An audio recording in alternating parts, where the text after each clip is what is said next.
Hey guys, Mitch here with the TheAudioDabbler YouTube channel, and today I'm going to be taking a look at the Eventide Blackhole app. It's a new release, been out for a couple weeks or so. It's AUV3, inter-app audio, and standalone mode. It is by Eventide, and they've ported 3 new apps to the App Store, both iPhone and iPads, and Blackhole Reverb is one of them. They've also done micro pitch and ultra tap, which I'll cover in a later video.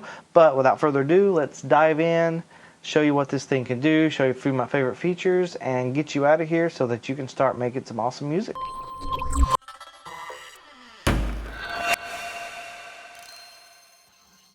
Alright guys, so this is Blackhole Reverb. This thing is just really cool, really awesome. I love it. Playing with it for about a week or so.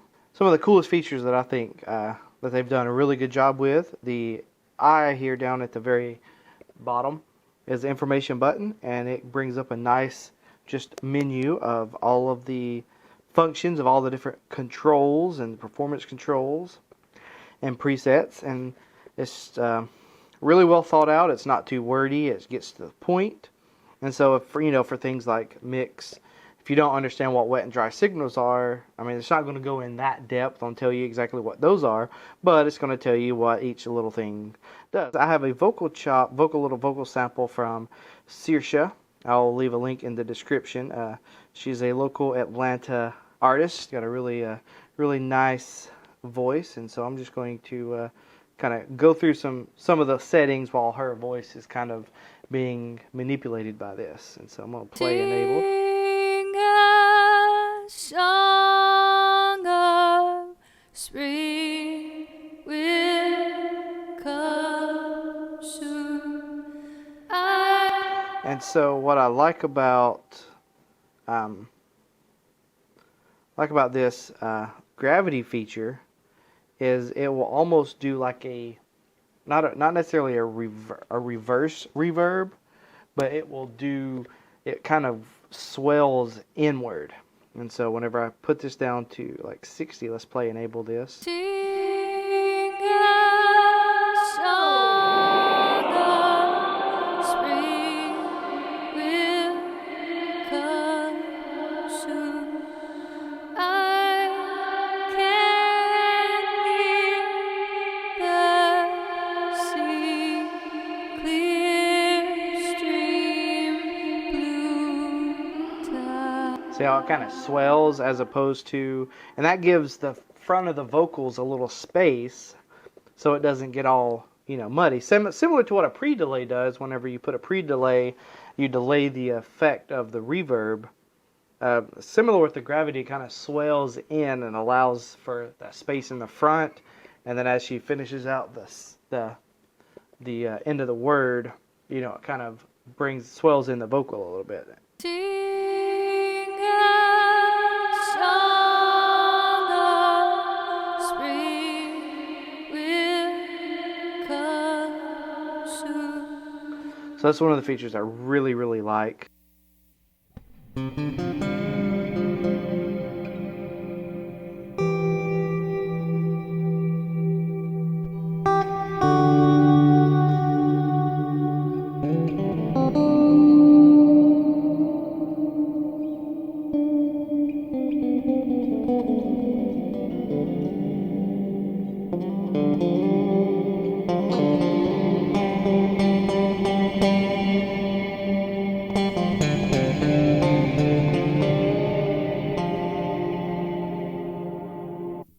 So this ribbon controller right here can be really cool, especially for like live performances and just manipulating things, multiple parameters at the same time. What you can do is you can set like this. This button over here on the side, you can set it, and then you can move a knob whichever direction you want. So I want the low and high to go that way. Maybe increase the feedback, a little bit of resonance. And if you click on the other side, you can adjust the other side of the parameter here.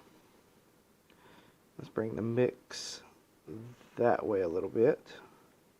And so now as this plays, Sing a song of spring. I can manipulate I can manipulate all of these, to give some interesting vocal effects for live use, or if you want to kind of track these, you can modulate this. I can modulate this with my foot pedal.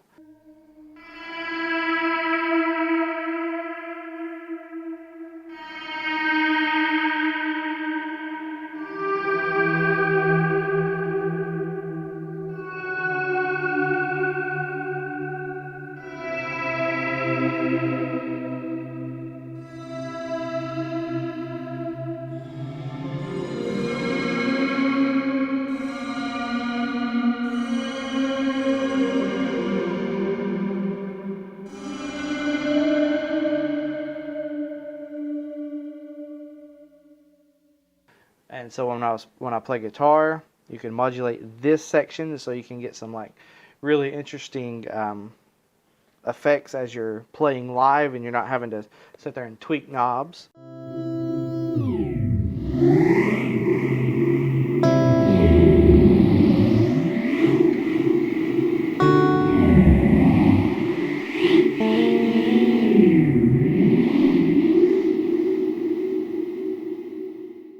So that's really, really handy for that.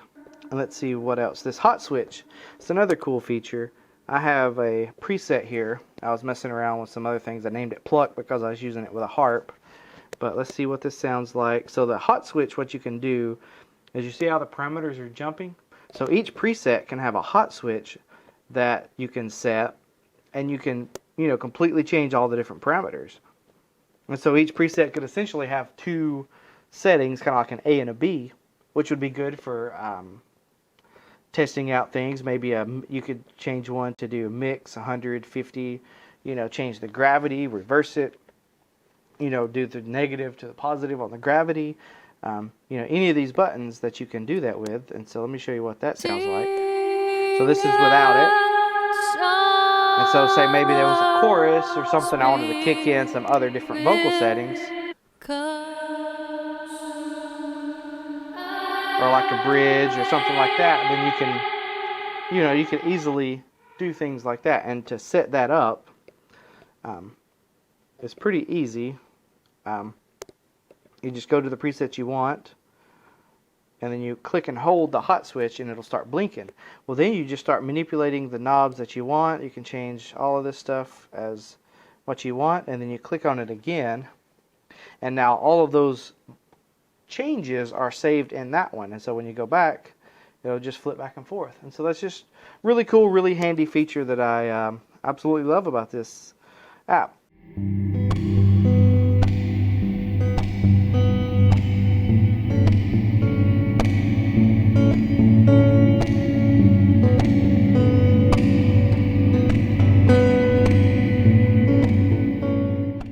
The last feature that I want to highlight is this mix lock knob.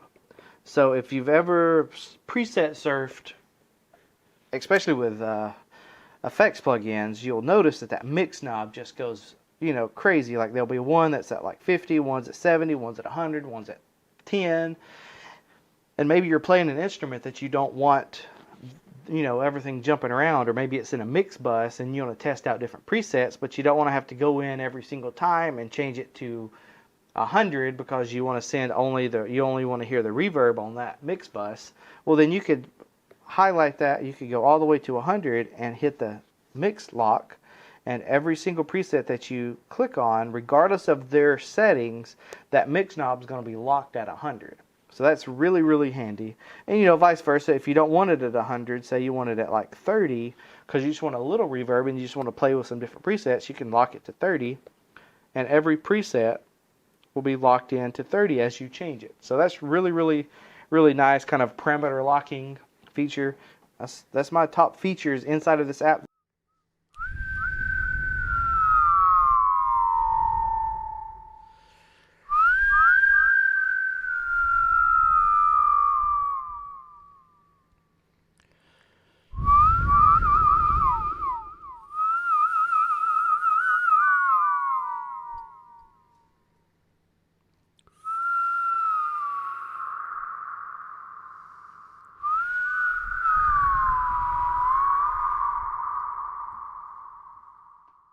The rest of the stuff is fairly self-explanatory. The feedback will just add to the amount of ambience and reverberation that's in the that's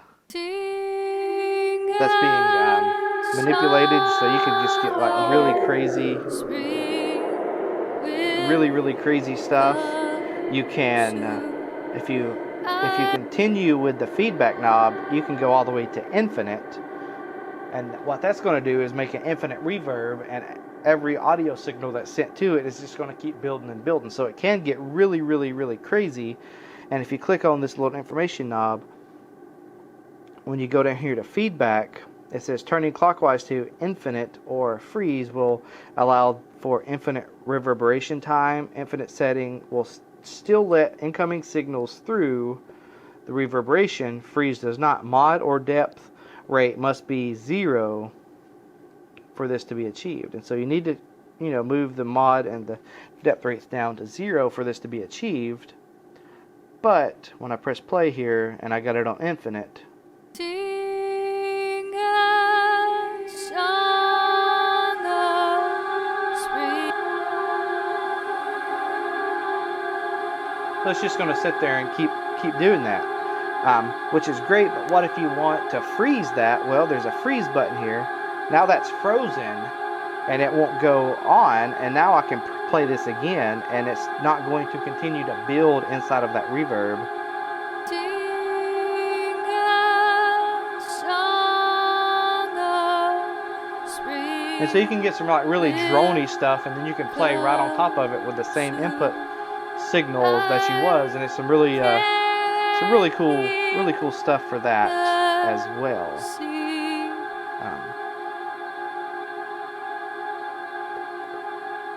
And then to unfreeze, it'll just unfreeze, and then you just back off the size eventually, and eventually the sound will go. But it will last forever if you have that infinite setting on the feedback.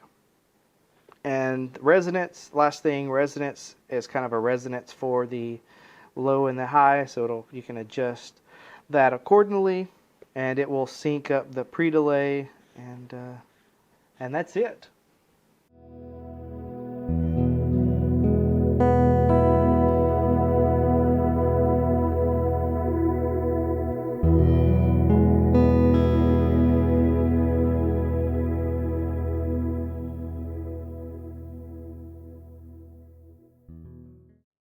No reverb. There is 0 reverb, but it almost cleans up it's crazy that it almost cleans up the audio like completely. It's weird. It's a weird little setting when you get it on number 10. When you get it to number 10, number 10, increase the size. The size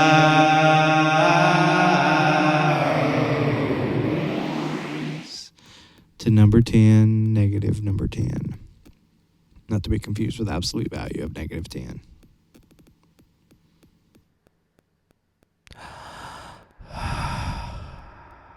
That's what the preset said. Breathe in.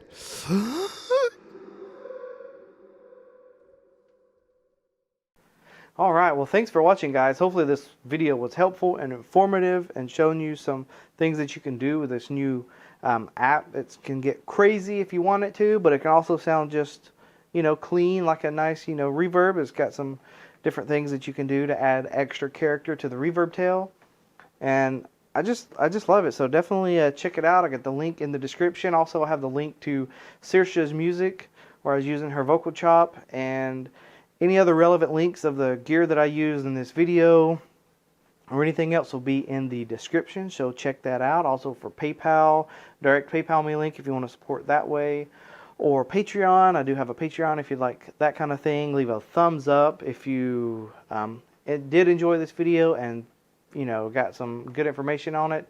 Also, leave a link in the not leave a link, but leave a comment if you own any of the Eventide's actual hardware or other things not on the iOS, because I haven't explored everything that they have, and I'd like to see what other people are using their stuff for. And yeah, that's it. So I will talk to you guys later.